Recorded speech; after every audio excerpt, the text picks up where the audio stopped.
शांति। पांचवा सूत्र हम पढ़ रहे थे।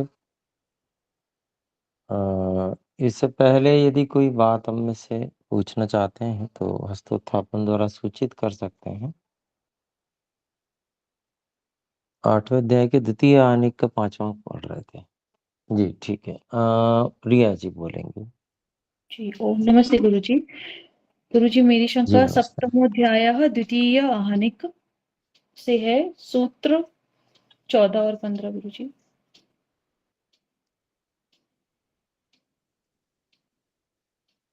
14 गुणत्वात्। जी गुरुजी। गुरुजी इस सूत्र में 15 अर्थ। है गुणों की विभाव्यते।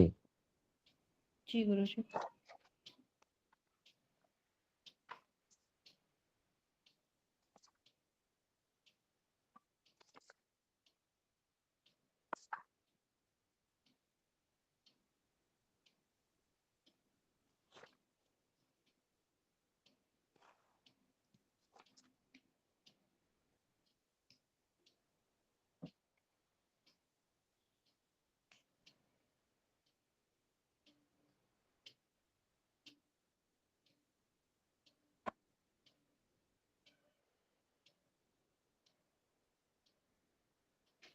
जी बोले। जी गुरुजी। जो सूत्र 14 है इसमें कह रहे हैं कि यह जो संयोग और विभाग है, इन गुणों के विषय में कहा कि ये ना तो समवायी हैं ना ही अन्वयी होते हैं। ये द्रव्य जो हैं वे समवायी और अन्वयी होते हैं, उनमें ही होते हैं। गुरुजी समवायी बिल्कुल। स्पष्ट हुई, ये अन्वयी का अर्थ नहीं स्पष्ट हुआ गुरुजी। अन्वयी का मतलब होता है जो अन्वित होता है। अन्वित होने का मतलब जो लगा हुआ है किसी चीज में, जैसे जी वस्त्रों में धागा लगा हुआ है तो अन्वित है, अन्वयी है वो वहां पर। जी जी जी जी गुरुजी। जी अन्वय, अन्वय कहते हैं अ, अन्वय कहते हैं किसी क्रम में लगा हुआ होना, है ना। जी गुरुजी। अन्वय कर लो इस वाक्य का, ऐसे जी बोलते हैं। जी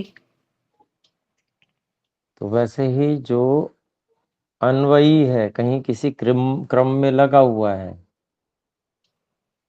वह है। जी ठीक है। गुरुजी। जी गुरुजी। स्पष्ट है ये बात गुरुजी।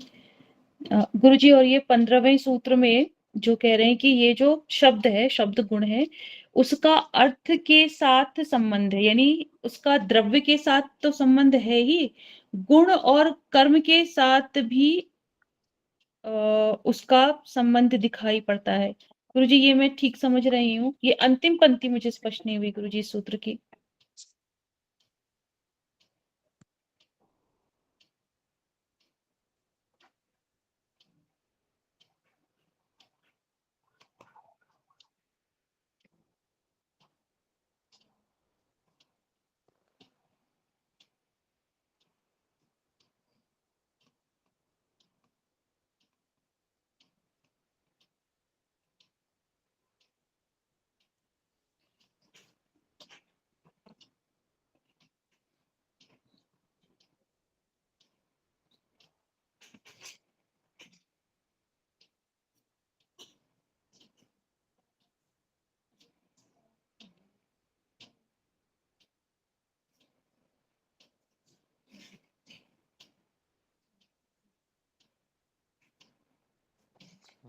एक मिनट। जी गुरुजी। ये जो बात है गुणों की विभाव्यते,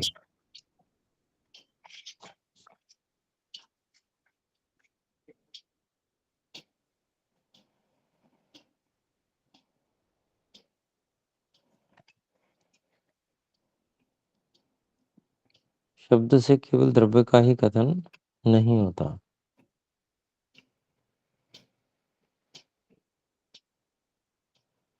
बल्कि गुण और कर्म का भी कथन होता है।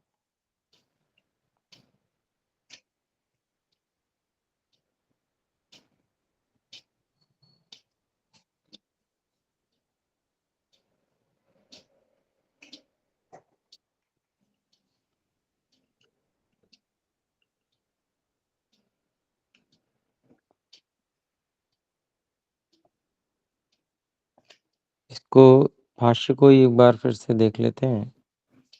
संयोग विभाग जन्य शब्दः, संयोग और विभाग से उत्पन्न होने वाला शब्द है। तेन शब्देन रूपादि गुणों अपि निरूप्यते, उससे शब्द से रूपादि गुण भी निरूपित किए जाते हैं। निर्दिश्यते संकेत्यते, निर्देश किए जाते हैं, संकेतित किए जाते हैं। उन्हीं को 3 शब्दों से बोला। नीलम कपिलम रक्तम इत्यादि अपि शब्दात् द्रव्य मात्र वृत्ति प्रतिषेधो लक्ष्यते। नीला है, पीला है, लाल है आदि, जी ये सब भी शब्द से द्रव्य मात्र वृत्ति ही वृत्ति प्रतिषेधो लक्ष्यते। द्रव्य मात्र व्यवहार का निषेध लक्षित किया जाता है, अर्थात द्रव्यम एवं निरूप्यते शब्देन इति न। केवल द्रव्य ही निरूपित किया जाता है शब्द से, ऐसी बात नहीं है। मतलब शब्द से क्या क्या बताया जा सकता है उसके बारे में कह रहे हैं।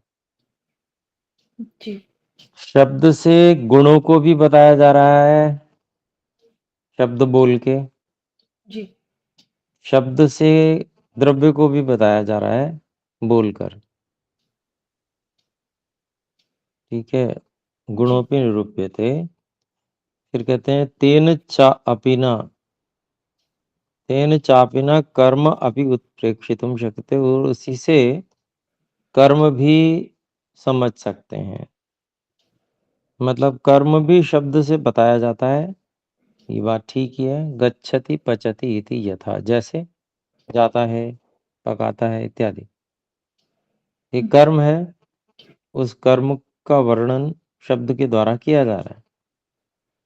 फिर कह रहे हैं आगे, यहाँ पर जो भाष्य है वो समाप्त हो चुका है। अब जी आगे जो है वो 16वें सूत्र की भूमिका है।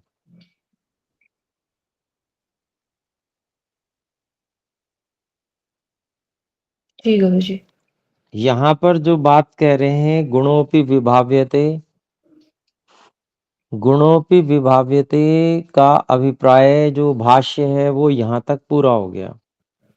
इसका मतलब वही हो गया, शब्द से केवल द्रव्य का ही को ही इंगित नहीं किया जाता है, बल्कि गुण और कर्म को भी इंगित किया जाता है, मतलब संकेत किया जाता है द्रव्य लक्षित किया शब्द जाता के है। द्वारा। जी गुरु जी अब यहाँ से आगे जो है 16वें सूत्र की भूमिका है निष्क्रियत्वात्। ये सूत्र जो है इसकी भूमिका क्या कह रहे हैं, तत्र अत्र आकांक्षा अन्यतर कर्मजः। वहां यह प्रश्न उठता है, आकांक्षा होती है पूछने की, कि अन्यतर कर्मजः संयोग संबंधः, किसी दूसरे के कर्म से उत्पन्न जो संयोग संबंध है, संबंध अपि भी शब्दस्य अर्थेन सह न संभाव्यते। तो किसी अन्य के द्वारा किए गए कर्म से उत्पन्न जो संयोग संबंध है वह भी शब्द के अर्थ के साथ में संभावित नहीं किया जाता।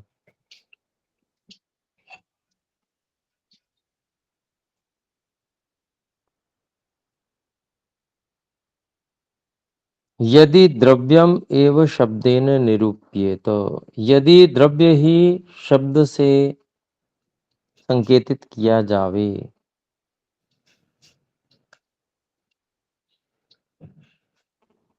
तो पहले से जोड़ के देखें, यदि द्रव्य ही शब्द से निरूपित किया जावे, तो जी प्रश्न ये उठता है कि जो अन्यतर कर्मज संयोग है, अन्यतर कर्मज कर्म से उत्पन्न होने वाला, अन्यतर कर्म से उत्पन्न होने वाला संयोग संबंध है, वह भी शब्द के अर्थ के साथ में संबद्ध हो पाएगा, उसकी संभावना नहीं होगी। अगर कब नहीं होगी, जब द्रव्य ही शब्द से निरूपित किया जाता है। कोई यूं कहे कि बस द्रव्य ही शब्द से निरूपित किया जाता है। जी गुरुजी। यहाँ तक बात हो गई। फिर कहते हैं तदा अन्यतर कर्मजो शब्द कर्मजः संयोग संबंधः। तब अन्य के द्वारा किए गए कर्म से उत्पन्न जो और शब्द कर्मज है, शब्द के कर्म से उत्पन्न जो संयोग संबंध है, उसकी कल्पयितुम शक्यते, उसकी कल्पना की जा सकती है। आचार्य जी नमस्ते। मैं क्षमा चाहता हूँ बीच में बोले व्यवधान के लिए। ये जो आपने अभी बोला ना कि तदान्य तदान्यतर कर्मजो द्रव्य कर्म जो है लिखा हुआ है हमारे पुस्तक में। आपने शब्द हाँ, कर्म जो बोला। शब्द कर्मज लिख बोला मैंने, क्योंकि यहाँ पर आचार्य जी ने हाँ इसको कटवा के शब्द करवा दिया था, द्रव्य को कटवा के, ठीक इसलिए है, तो मैंने हम लिखा बोला। जी, अभी इसको अर्थ कर लें अच्छे से, फिर उसके बाद में कर लीजिएगा। तो यहाँ पर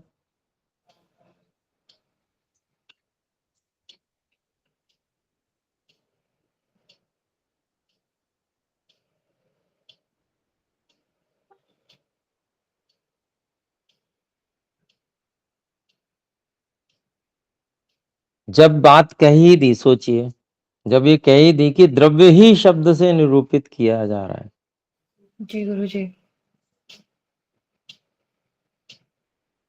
तो द्रव्य की बात तो अब आगे नहीं कहनी चाहिए ना। द्रव्य कर्मज संयोग शब्द, इसलिए शब्द कर्मज संयोग संबंध। अन्यतर कर्मज शब्द कर्मज संयोग संबंध कल्पयितुम शक्येत।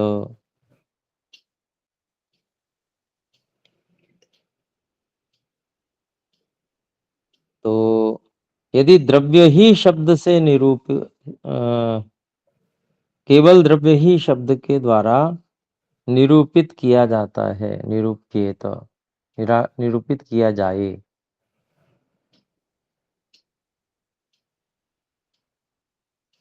और कुछ भी निरूपित न किया जाए, और कुछ भी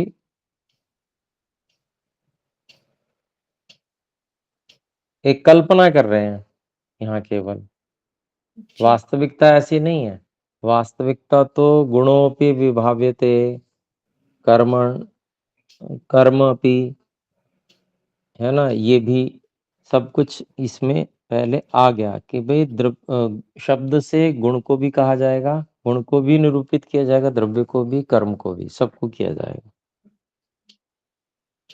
तो कर्म अगर कह दिया, कर्म को भी किया जाएगा, तो चाहे वो अन्यतर कर्म जो हो, चाहे संयोग, चाहे कैसा भी संयोग हो, जी क्योंकि संयोग गुण है। तो चाहे अन्यतर कर्मज संयोग हो, चाहे कैसा ही संयोग हो, वो तो आपका शब्द से निरूपित किया ही जाएगा। ठीक है जी गुरुजी। भाई, यहाँ पर अन्यतर कर्मज संयोग की बात की जा रही है।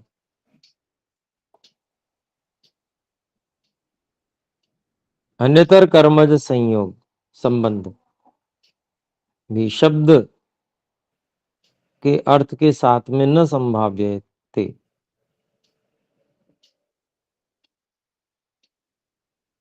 शब्दस्य अर्थेन सह न संभाव्यते। अगर द्रव्य ही शब्द से निरूपित किया जाता है, केवल अगर ऐसा माना जाए, तो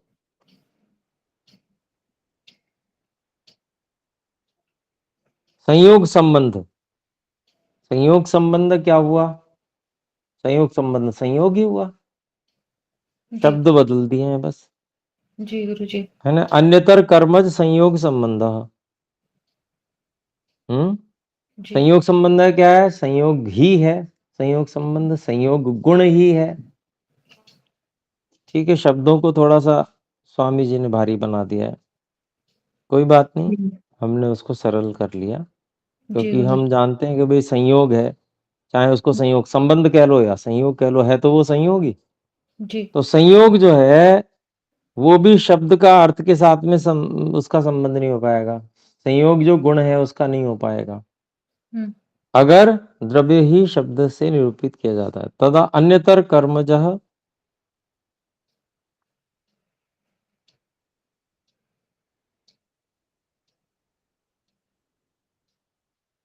द्रव्य कर्मजः संयोग संबंध कहा है, इसको हमने शब्द कर्मजः कर दिया, है संयोग संबंध ही। अब संयोग संबंध जो है वह गुण है, संयोग जो है वो गुण है, जी और वो कैसे भी हो, क्योंकि गुण की बात पीछे आई गई 15वें सूत्र में, गुण तो शब्द से किया जाएगा जी निरूपित। हम्म, तो यहाँ पर जो बात की जा रही है वो जो संयोग है वो किससे कैसे भी करके हो, द्रव्य कर्मज हो, शब्द कर्मज हो, अन्यतर कर्मज हो, लेकिन संयोग हो रहा है, संयोग संबंध है, तो मतलब उसको शब्द से निरूपित न होना कल्पयितुम शक्य, तो कल्पना की जा सकती है। क्यों? निष्क्रियत्वात्, निष्क्रिय होने से। ये अभिप्राय कहता है कि शब्द के कर्म रहित होने से शब्द और द्रव्य का संयोग संबंध नहीं होता, निष्क्रियत्वात्। जी ये यहाँ पर कह रहे हैं। तो उस भूमिका से अगर संबंध जोड़ेंगे, शब्द के कर्म रहित होने से, अर्थात शब्द क्योंकि स्वयं गुण है और गुण में तो कोई कर्म हो नहीं सकता, जी गुरु जी गुण में तो कोई कर्म हो नहीं सकता, गुण तो स्वयं आश्रित है द्रव्य के, तो द्रव्य पे, कर्म जी होगा तो द्रव्य में होगा। जी तो इसलिए शब्द के कर्म रहित होने से बात आ गई। शब्द जी और द्रव्य का संयोग संबंध नहीं होता, मतलब किसी द्रव्य से शब्द जो गुण है उसका संयोग नहीं होगा। आकाश से संयोग हर एक चीज का हमेशा है। जी गुरु जी शब्द तो गुण है आकाश का, लेकिन शब्द से किसी द्रव्य का संयोग संबंध नहीं होता। इस प्रकार से नहीं कहा जा सकता, क्योंकि शब्द में कोई कर्म नहीं होता, शब्द तो गुण है। तो जब शब्द में शब्द गुण है, उसमें कुछ कर्म ही नहीं होता, तो वो द्रव्य से क्यों कर संबंध संयोग हो, संयुक्त होगा, संयोग होगा उसका शब्द का, है कि नहीं? जी गुरु जी तो ये बात यहाँ पर कही गई है। अब हम वहां से लगाते हैं, वहां स्वामी जी इसको कैसे जोड़ना चाह रहे हैं। तो यहाँ पर स्वामी जी ये जो भूमिका हम कह सकते हैं 16वें सूत्र की, उसमें अगर द्रव्य ही केवल शब्द से निरूपित किया जाता है तो शब्द के कर्म से उत्पन्न संयोग संबंध कल्पित किया जा सकता है या नहीं? मतलब शब्द में जब कर्म ही नहीं हो सकता, निष्क्रिय है शब्द, तो उससे जी संबंध संयोग कैसे हो सकता है किसी द्रव्य में, है ना? जी गुरु जी तो शब्द कर्मज संयोग संबंध कल्पयितुम शक्यते न वा, प्रश्न कर रहे हैं, कर सकते हैं या नहीं? तो कहते हैं निष्क्रियत्वात्, क्योंकि शब्द निष्क्रिय है इसलिए कल्पित नहीं कर सकते। इस तरह से इसका संबंध जोड़ लेंगे। जी गुरु जी स्पष्ट है गुरु जी अभी। अन्यतर कर्मजः जो यहाँ स्वामी जी लेके आए हैं, जी तो स्वामी जी का जो स्वामी ब्रह्म मुनि जी का जो अभिप्राय है, किसी अन्य प्रकार से कर्म जो उत्पन्न होता है उसको कहने से है। जी तो अलग प्रकार से कर्म उत्पन्न हो सकता है, उसकी कल्पना करेंगे। तो शब्द से कर्म उत्पन्न हो सकता है, इसकी भी कल्पना कर लेंगे। शब्द में कर्म उत्पन्न होता है ये कल्पना करेंगे, तो जब कर्म उत्पन्न हो रहा है तो शब्द जाके द्रव्य में जाके चिपक भी जाएगा, संयुक्त हो जाएगा, ऐसी भी कल्पना कर लेंगे। तो कल्पना अगर ऐसी करते हैं तो कहते हैं कि निष्क्रियत्वात्, भाई कल्पना करना बंद करो। शब्द निष्क्रिय है, गुण है, इसलिए वो क्रियाहीन नहीं हो सकता, कर्म नहीं हो सकता शब्द में, इसलिए ये कल्पना गलत है। इसीलिए यहाँ पर ये कह दिया अर्थ में, शब्द के कर्म रहित होने से शब्द और द्रव्य का संयोग संबंध नहीं होता। ठीक है, ये सब ऊपर की कल्पना मात्र है। ठीक है, जी गुरुजी, बढ़िया से स्पष्ट हो गई गुरुजी, धन्यवाद गुरुजी। धन्यवाद जी। ये होता है ना कि जैसे पाठ चल रहा हो, फिर शंका उठे तो थोड़ा और सरल हो जाता है समझाना, लेकिन जैसे मान लीजिए इतना भी उपस्थित नहीं रहता है ये दर्शन, और जब आपने जैसे पीछे का कुछ पूछा तो उसको पहले और उपस्थित करना पड़ता है, समझना पड़ता है, तब जाके उसको समझा पाते हैं। चलिए ठीक है, इसलिए समय लग जाता है उसमें। चलिए, तो अब हम, समय हो चुका है तो फिर हम अगली कक्षा में ही पढ़ेंगे। ठीक है, आगे का बाकी स्पष्ट हो गया, अच्छी बात है। जी गुरुजी, आइए धन्यवाद। मिलकर एक बार ओम का उच्चारण करें। ओ